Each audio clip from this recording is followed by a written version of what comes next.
पहिली गोष्ट तर लोकशाहीने आपल्याला हेच शिकवलं की कोणी मोठं नाही आणि कोणी छोटं नाही.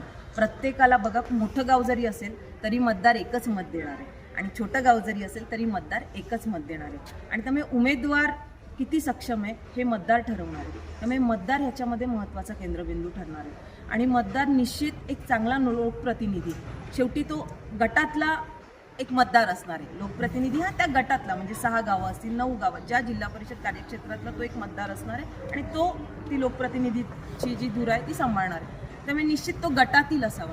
आणि त्यापुढे मी जाऊन सांगते, जसं एखादं कुटुंब एखादी महिला चालवत असते, त्या महिलेला माहिती असते की माझ्या कुटुंबामध्ये काय आवश्यकता आहे आणि कुठल्या गोष्टीची आवश्यकता आहे. तर जसं एक सक्षम कुटुंब चालवत असताना एक सक्षम महिला गरजेची असते. बघा, जितकी महिला सक्षम तितकं कुटुंब सक्षम. मला वाटतं आमच्या वारुवाडी मतदारसंघामध्ये आज 40-42 हजाराचे मतदार आहेत. मग आज जर एवढं आमचं मतदान इतकं आहे तर तितक्या कुटुंब, म्हणजे कमीत कमी 4 व्यक्ती आपण एका कुटुंबामध्ये जर अधोरेखित केल्या तर 10 ते 12 हजार कुटुंब आज इथे असणार आहेत. मग त्यांना जे सांभाळायचे ते लोकप्रतिनिधित्व खंबीर असणं गरजेचं आहे, ना की कुठल्या विशिष्ट गावात.